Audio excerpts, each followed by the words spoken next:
So good afternoon. It's really great to meet you awesome people and share my work here. And my name is Hockey Shan, and I'm a wireless hardware security researcher in the team UniProxy team and Jihu University, so which we located in China. And initially, I have a colleague. I'm sorry, one moment. Initially, I have a colleague to give presentations with me, but he had an issue with his visa, so he can't make it. Really sorry about that. So now I need to stand here alone and make this presentation. So it's my third time to give presentation here and share my team's work. And I hope some of you can will remember me and just don't blame me for my poor accent and my poor explanation. So I will explain and demonstrate you guys how to build an NFC tool from scratch. So in the end, maybe some of you can get the skills and steal someone's money from his credit card. And please don't tell anybody you learn from here. All right? Yeah. So let's just step to the topic. So here's the agenda of this presentation, and I just draw a simple diagram. So I will introduce my great team and lead you guys back to the old time when we're trying to hack some NFC cards, something with RFID. So and get back to the old-fashioned but powerful hacking tools we used to use. Okay, and then the details of the newest RFID hacking tools, which is my tools, the UniProxy, will be introduced. So 2 demos will be showed by the video, and I hope this one will work. Okay. So the presentation is about how to build a tool. So I will focus on more of on the idea, and instead of some hacking skills, and hope won't let you guys disappointment. So by the way, this is the last presentation of the day, I think. So I will try this fast and fun, and I hope to won't delay you guys. I don't know, fantasy trip, and. So here's the first quick demo of my hacking tool, and I will let you guys have a simple impression of the UniProxy. So let's just, okay, this won't work.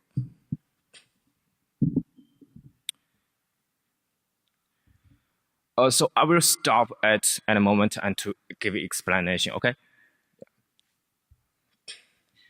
So you can see on the table there are, is this? Yeah. Oh, there's this mouse. So there are 2 hardware which you know is UniProxy, and 1 cell phone to get notification, and 1 post machine, and 1 credit card with chip and pin. So now we just turn our hardware on, and turn our post machine on, and choose how much money you want to spend. So you can see we place 1 credit card just near the UniProxy master part, and now we just get the post machine near to our UniProxy slave part. So you can just tap it, and now just 1 moment, it's processing it. Now you got a receipt. So you don't need to so in this way, you can just steal someone's money with, just tap his credit card. And if you want to steal someone's money, some credit card with chip and pin, and you just tap somewhere and without password to process the payment, right? So, but if you want to try to steal money, apparently you can't just hold a giant post machine to steal his money, or he will just call the cops, right? So now you can just, with a simple card, to get around of him and just tap it. Now you can get his money. And maybe someone just want to ask, is there any security protocol using the credit card, and how did you just use some other people's credit card and use it to pay. And yeah. So here is the so that's the UniProxy tool we just built. So I just want to introduce the team of I just want to introduce my team, and which you just know, our name is Unicorn team, and we are an internal security team, a research team of Qihoo Security, and we also founded in 2014.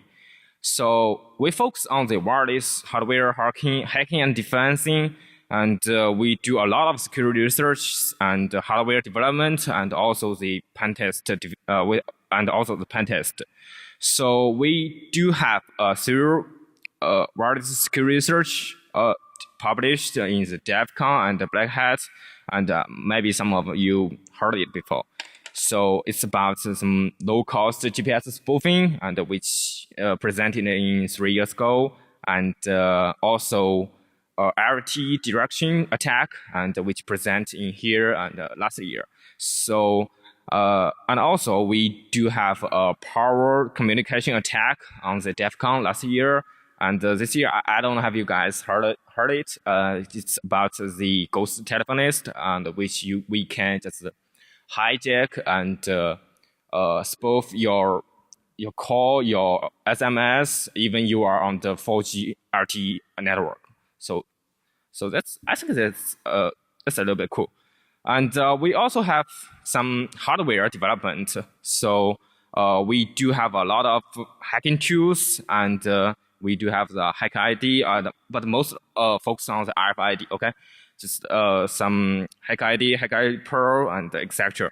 So you can see all the details in our in our website. So let's just I believe you guys are not inexperienced in the near-field communication hacking, because it's widely used in our life, right? So your credit card, your ID card, and your security door card, and it's really inside around all of us. So the NFC card don't need power itself and to take the power of the reader. So there are many protocols using NFC cards, such as ISO 14443 and ISO 15673 and etc. But now we only focus on our tools on the ISO 14443. Okay, and just for example, so this protocol is basically most popular protocol in NFC cards. It supports many applications. So in China, the security card, your passport, and your bank card are all based on this protocol. So it's the widely use leads to a lot of hacking methods, aiming on the NFC card, and also I do that too. So here is what we are aiming. Why do we want to hack an NFC card?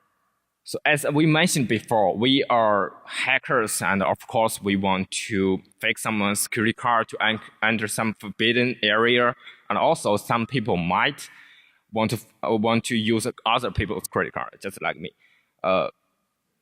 Instead of mine. Which I highly recommend you don't do that. For me, there is another story. Okay, my company is a huge company in China, so I have a strict rules to make sure the staff, my colleagues will to work and off work in time.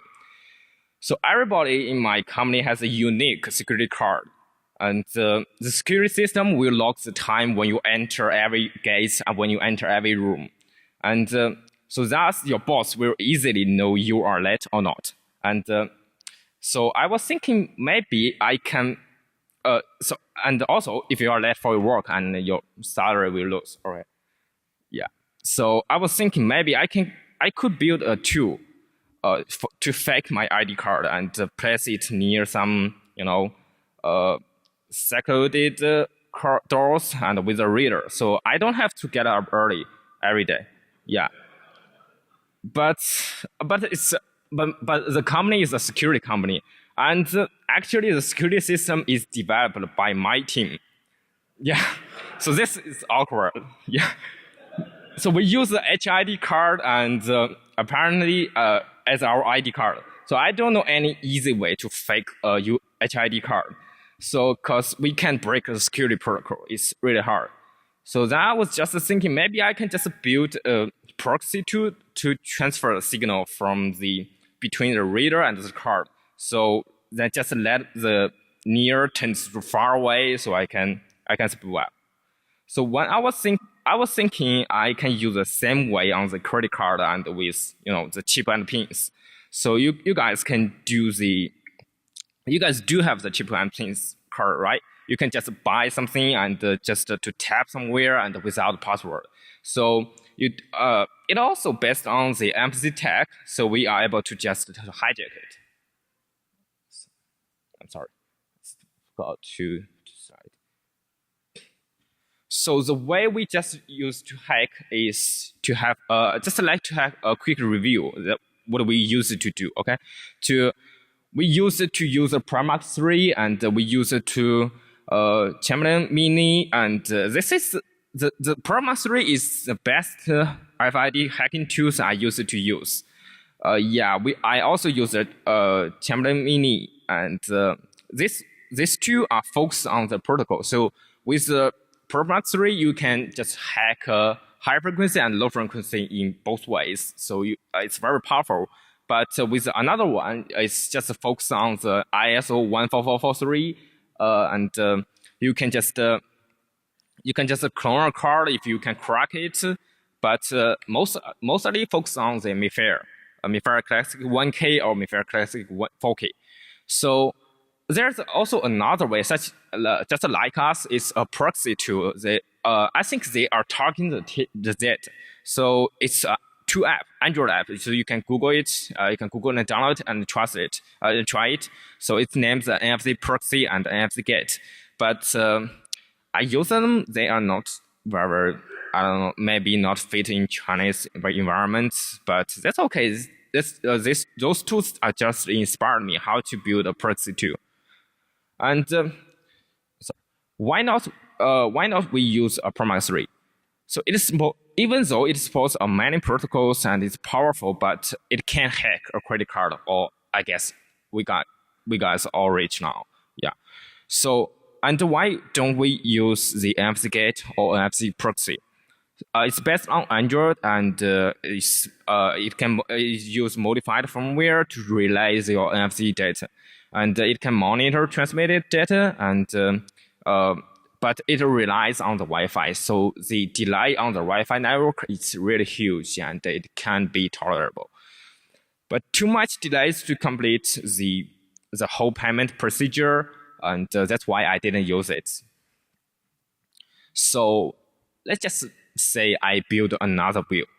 So why do I need this tool? As I just mentioned before, I want to sleep well, and I want to earn money, and I inspired by the mentioned brilliant hacking tools, but I want to make it faster. So I was thinking my team can build a lot of hardware, so let's just focus on the pure hardware solution.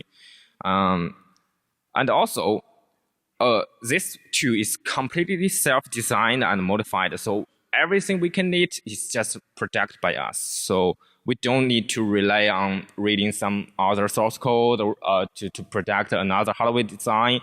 We just build our own. So I just want to introduce what is UniProxy. So I believe you guys have a clear view now. It's an PN74662AU based NFC proxy tool. So it's a chipset which manufactured by the NXP. Currently, this device is only support ISO 14443A protocol now, but it can easily to extend it for some other protocols as long as the chipset supports.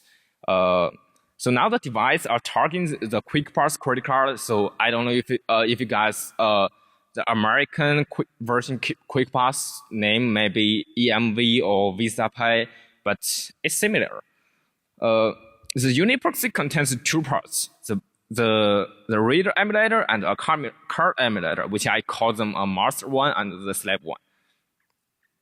So the payment transmit information will be transferred between the master and the slave via the 24L01 chipset, which means it's point-to-point wireless data transmission. So as I just mentioned, it's easily to adapt to ISO 14443B and 15693 standard NFC card. So it's another protocol, but as you know, it's open and you can just under the chipset supports it, so you can modify by yourself.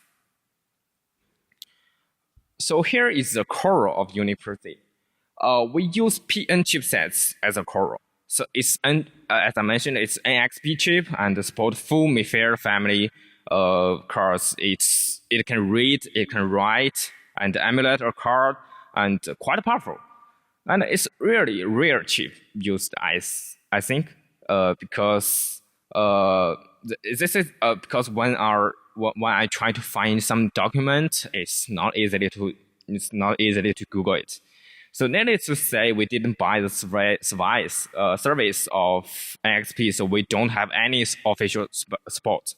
So, but we are hackers, right? So the architecture of UniProxy is, as I said on the screen, another one. It's simple, and we use a simple electronic circuit design, which slightly modified by the NXP official recommendation. So don't worry about the hardware design. It's not a big deal, not a big issue. So its chipset is highly integrated and very powerful. This is also the reason we choose this one. So this is the front face of our UniProxy 2. So you can see the NFC antenna here. I'm sorry. Yeah. So this is the antenna. So sorry about that. I use a pen on my iPad to mark this because I'm not good at the PowerPoint. So this is the antenna with the team logo on it. And in the left corner, where's here? In the left corner, you can see the power supply circuit, and this too is powered by lithium batteries. So it's also chargeable.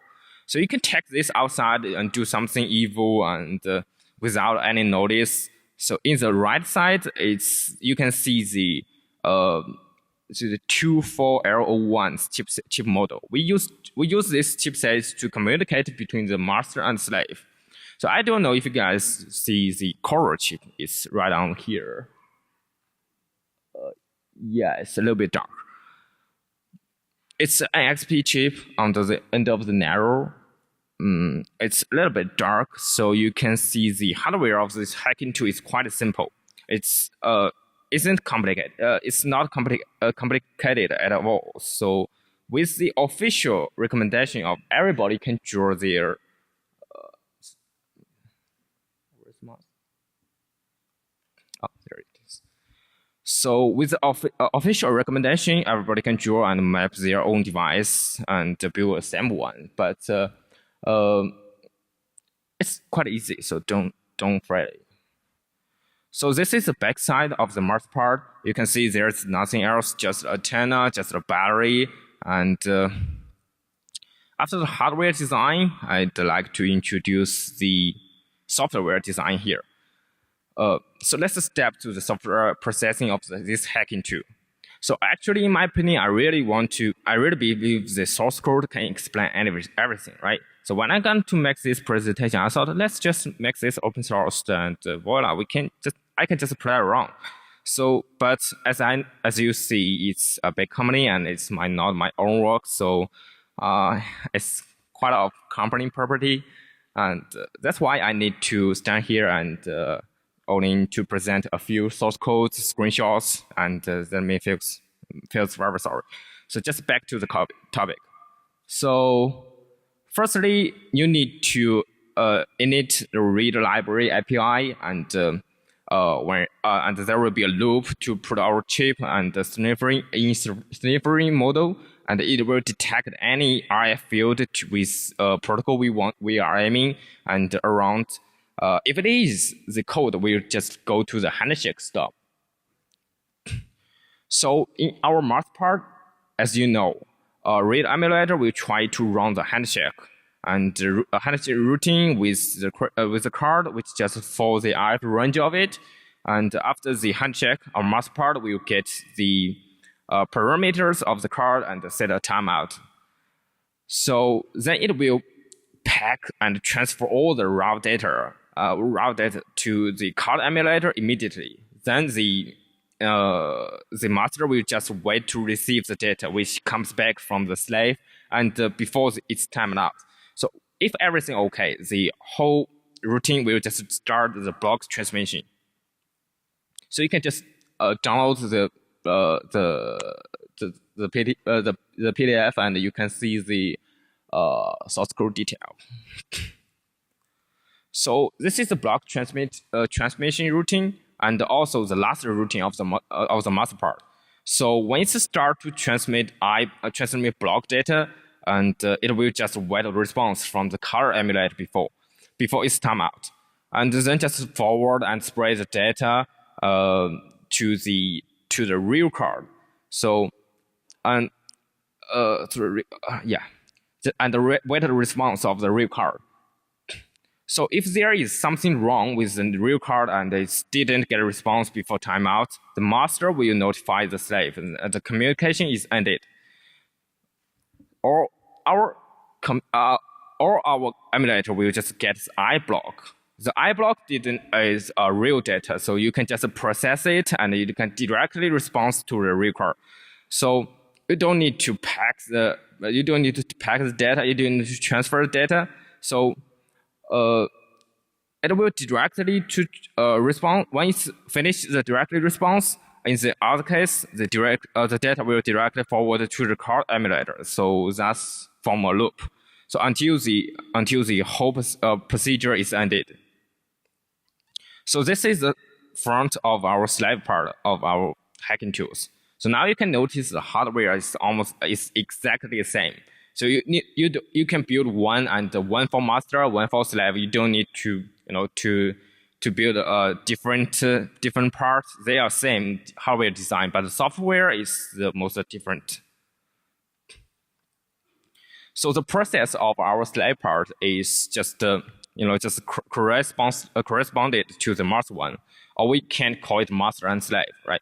So after the start of the hardware, the program will just init the card emulator function and try to receive the 1443 parameters.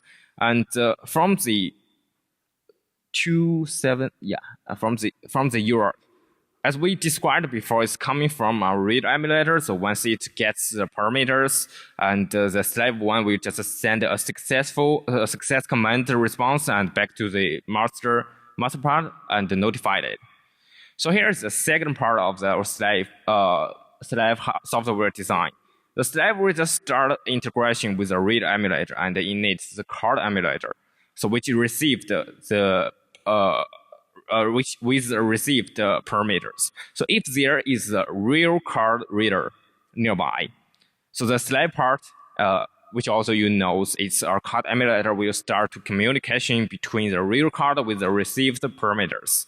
So then it will act like a card, a real card to make handshake with a real reader. So then the corresponding to our master part start the block transmission. So the card emulation is just more complicated than the card emulator to the software design.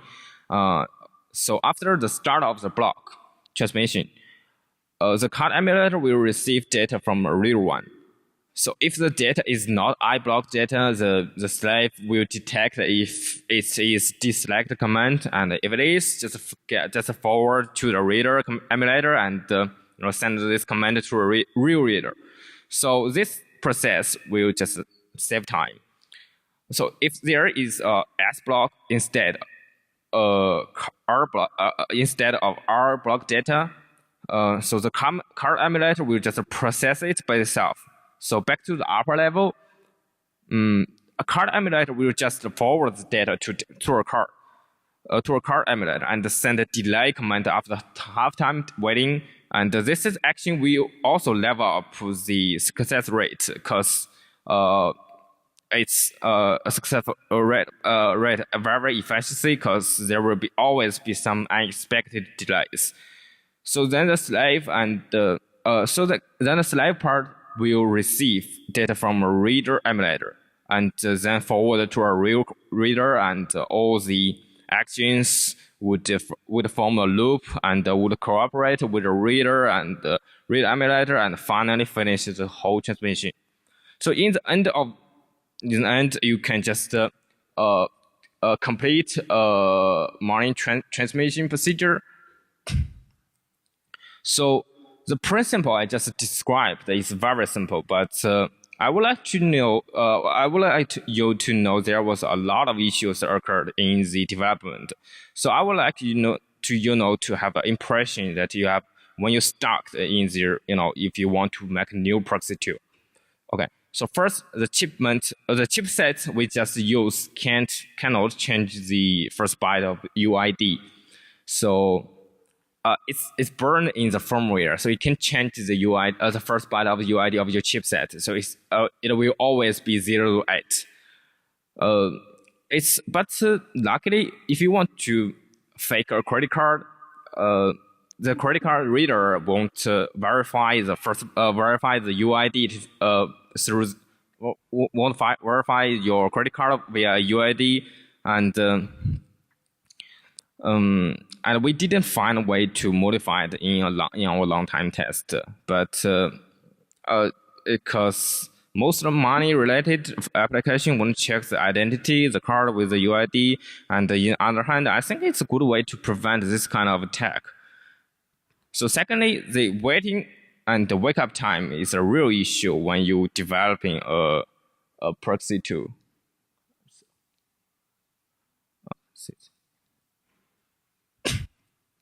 When you it's a real issue when you want to develop an NFC proxy tool.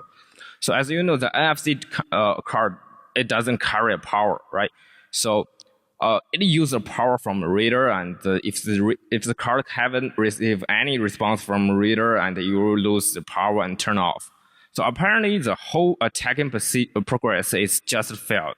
So please remember to modify and wake up at time and when you're programming. So remember the hacking tool, NFC gate, which I just used in my experiment, and that's the same reason I said okay, I don't want to use this tool because it didn't modify the wake time, and it also used a Wi-Fi network. It also increased the delay time. So just remember to modify the wake up time. Okay.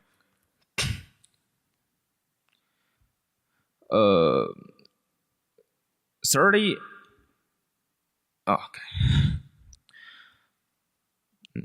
Thirdly, in order to fasten the whole progress, we don't need to transfer all kind of data between the reader emulator and a card emulator. So we just need to transfer I block data and just directly progress S or R block data to response in real time. So it's also mentioned in ISO 14443A Part 4. So please just read it carefully. And also the power supply might also cause the corrupt of the chipset. So if you want to design the hardware of the power circuit, you can just use a regular and don't try to use any tricks. Okay. So let's just see another demo video of in our real environment, which I use someone's credit card to buy a Big Mac in the McDonald's. So you can see we turn on the master one and slave one. So you can see someone's wallet just press here and go somewhere else.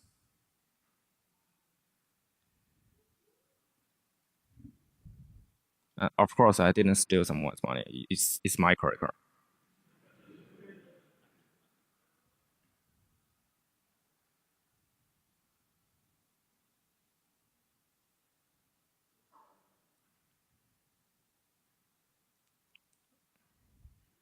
confirm the payment. Start preparing. And use Apple Pay or Quick Pass. Just place it and just grab your food. Thank you.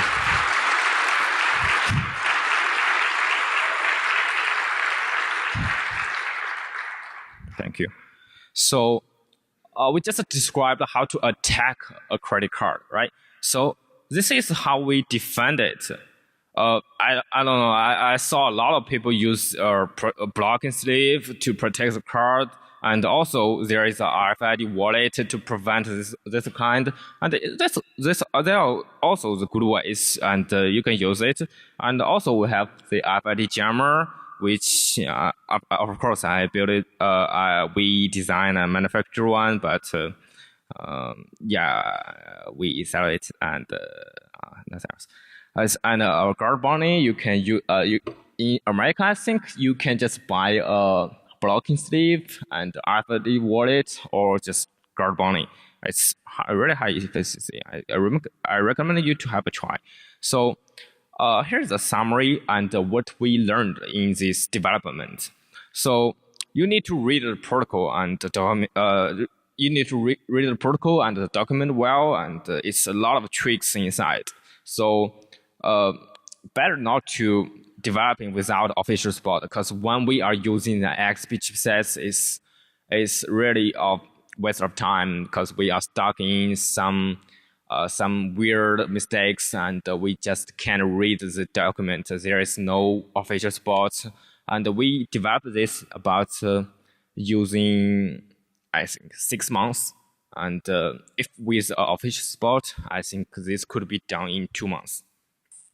So furthermore, I'd like to say that what we want to improve. So we want to improve the transmission range up to 100 meters. Now, currently, we can use this master and slave such as about more than 50 minutes. 50 meters. So I can just stand here and around you. So my partner will stand about 50 meters away and to steal your information, steal your money. Yeah. But with some kind of amplifier, we can just level up the range to 100 meters. It's easy, but we need to do that. And also, as I just said, my initial point is to fake my security ID card, but the range between my home and to my company is about 6 kilometers away. So I need to fix this issue, right? Yeah.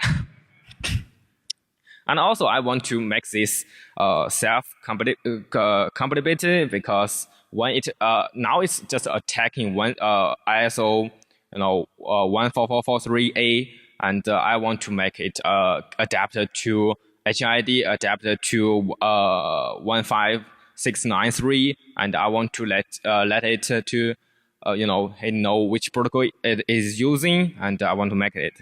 So the rest is how, and I just want to make this fast and publish it on the network so everybody can learn and everybody can build their own proxy tools.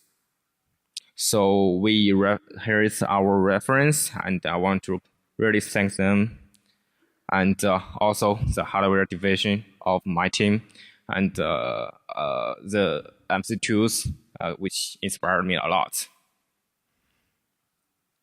So, any question?